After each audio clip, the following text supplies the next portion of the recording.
Okay, 1st of November, so this is my condition, so everything is progressing as it should be, I believe.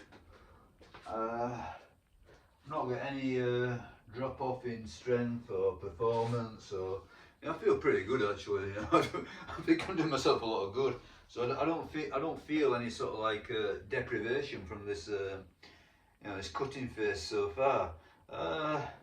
Maybe I need to cut more aggressively. I'm not quite sure, but I'm just going. I'm going to go on appearance. Yeah, I think appearance suggests that I am going in the right direction. Put a light on, like if it makes any difference. Probably not, but obviously I'm carrying a lot of body fat. Yeah, I think the problem with sort of like muscle building, bodybuilding, powerlifting, etc., is that you do get this illusion of fairly decent appearance, but still there's a lot of body fat involved. So I suppose it's a bit like if you blow up a balloon, the surface of it is much bigger, therefore the fat is distributed thinner, if you like, but the amount of fat is still significant, and I imagine that in terms of health it's still very significant. But I could see me dropping a lot of weight, if I can keep up the motivation and keep it going. The reality is, I think though, is it's simply a case of accepting it mentally, flipping that switch that I'm not doing myself any good by being huge. I think that when you're young, it's something to explore. Maybe how big and strong can you get? Yeah. And I found that there was a pretty consistent link between my body size and sort of like strength in terms of sort of like powerlifting type strength. Not only powerlifting, but anything involving barbells. But in terms of health, yeah, it's a very different matter, isn't it? A very different matter. So yeah, whatever gain you get on the strength front, I think you're probably you're losing it double on the health front by simply putting on loads of weight. Some boxer fella has been commenting on my video, and everything he's saying is it's all good stuff. Yeah, I don't dispute any of it. But he sort of like puts it into perspective when he said that he'd walk around at 180 odd pounds and fight at 140. So even someone in good shape, I imagine, walking around at 185, he's 5'9", I think he said. So that 5'9", 185, it's nothing outlandish, is it? That's pretty normal. And yet he could drop 40 pounds plus to fight. Yeah, that's a lot of weight loss, isn't it? A lot. Yeah, it definitely puts it into perspective. I mean, I could probably, well, there's no probably about it. I could get into the 60 kilos and yet still have a normal BMI. Yeah, so I could drop 20 kilos and still have a normal BMI. So that's a lot of weight loss, 20 kilos from where I am now. For me, historically, I'm not very big either. For me, I'm just saying for me personally, I'm historically now. So my weight and condition, my fatness, I'm not in a bad place. But even so, I could drop 20 kilos and have a normal BMI. Yeah. So God knows what it takes to have a low BMI. I'm not even looked. But yeah, I'm thinking this is going to have to be a long-term endeavour. There's no point whatsoever, I don't think, for me in being big anymore. That ship has sailed. It's gone. Fun while it lasted, maybe if that. Put a bit more perspective. I I go a lot by AI. So I've got a couple, DeepSeek and ChatGPT, and I think that if that's all you relied on, your win rate would be very high. Not perfect, not perfect, but if you want to know something easily, conveniently, you don't want to trust sort of like somebody selling you something, go for AI, and more than likely it's going to give you a good answer. And I asked, what's a healthy squat, what's a healthy back squat for a 60-year-old in terms of multiples of body weight? Yeah, okay. So, and it came out with, the sweet spot is body weight. So whatever you weigh, if you can put that on your back and do 1 rep, yeah, that is the indicator of health, as revealed by your back squat. So, 1 rep at 84 kilos for me, that's it, yeah. And I'm thinking, yeah, I mean, it really, really does tally with what I think. There's no real benefit in health, longevity, in taking the strength, beyond what is required. I think you're far better off concentrating on, things that are probably go under the label of cardio conditioning. You're better off getting that sort of like strength endurance, so you can, do lots of kettlebells and I don't know, burpees or whatever. Punch bag. I think punch bag is fine.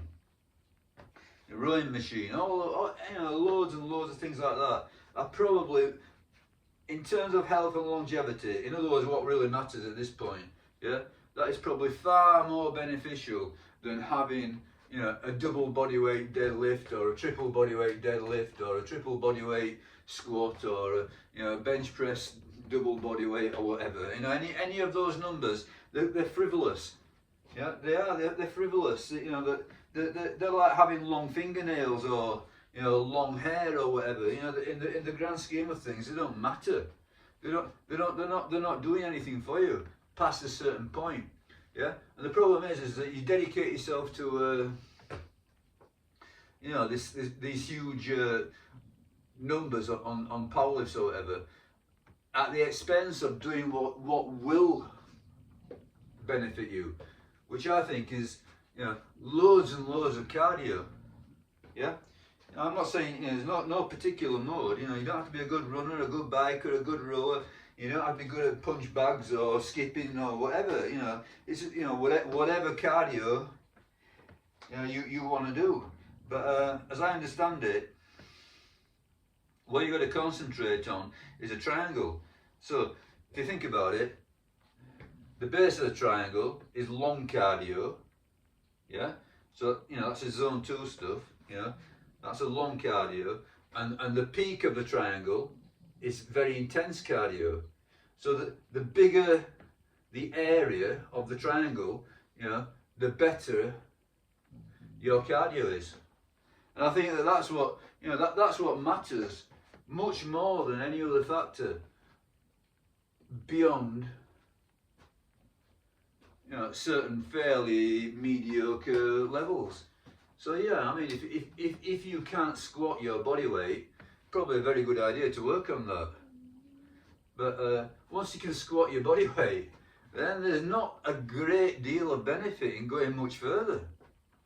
Yeah, same. I'm just saying squat. It's just one example. You could say the same about deadlift or whatever. Yeah. I mean, I'm seriously considering getting rid of the squat rack to free up some room so that I can put up a heavy bag inside the shed. I don't know if I'm going to do it straight away, but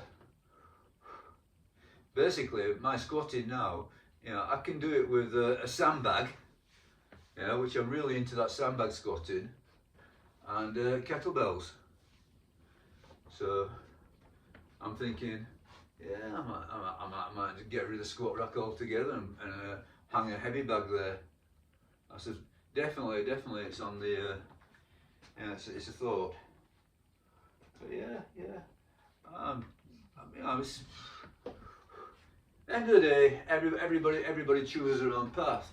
But from what I can make of it, you know, there is not much benefit in being really big and really strong. Yeah, there is benefit in being strong to a certain level, for sure. So you know, it's not all frivolity. It's not all cosmetic. Yeah, but you know, take it too far, and then you know you're labouring in vain. Yeah. So having said all that, I've got a long run, just following the Garmin watch, yeah, which I highly recommend. You know, this is a high-end Garmin watch, a 955, and I would say that, you know, if you can at all get one, you know, you probably pay about 200 quid second hand, and second hand are good, yeah.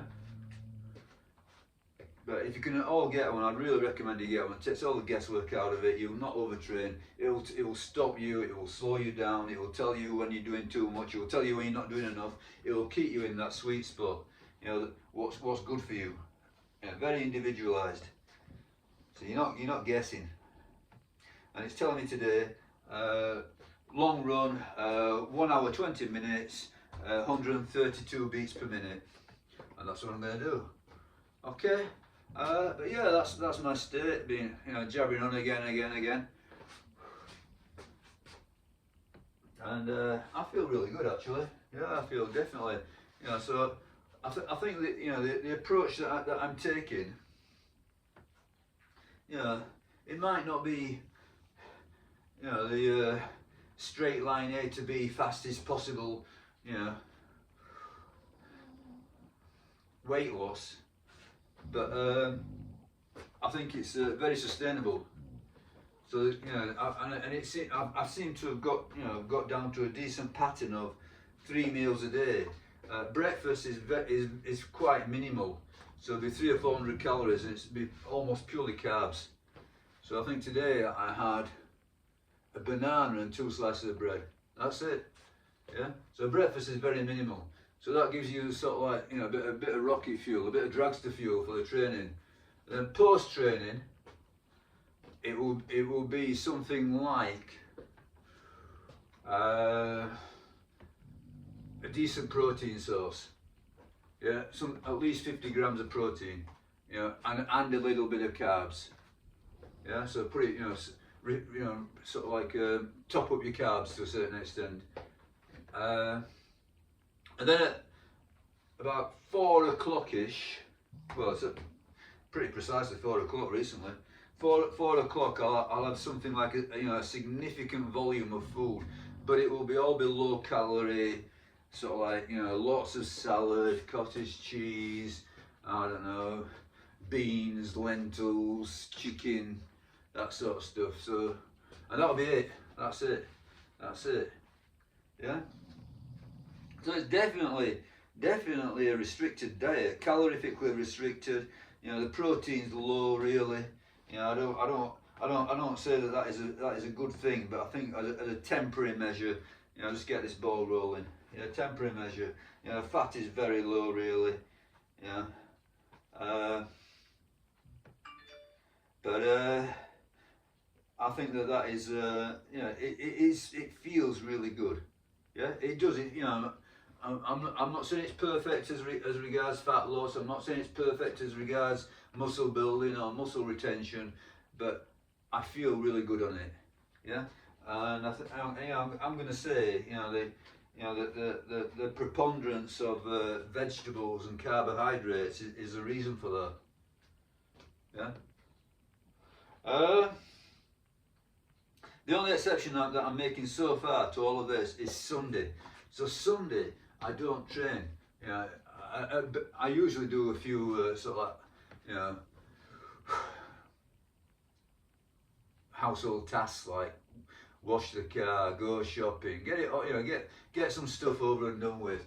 You know, do a bit of gardening, whatever it takes, whatever I've got to do. I get rid of it on Sunday because I've got sort of like no training time involved, so I can do that. But because Sunday is like a, you know, lazy day, if you like, an easy day, I will fast. So from 4 o'clock Saturday, today, isn't it? Today's Saturday. So I'll have my meal at 4 o'clock. It'll probably take me about half an hour to eat it. You know, such a volume of you know, food involved. I'll have my meal at about 4 o'clock, and then I won't eat on Sunday until 7. So yeah, that's a good, you know, about 27-hour fast, isn't it? Yeah. So that's just once a week. Yeah, and I find it very tolerable actually. You know, I think that you know, fasting.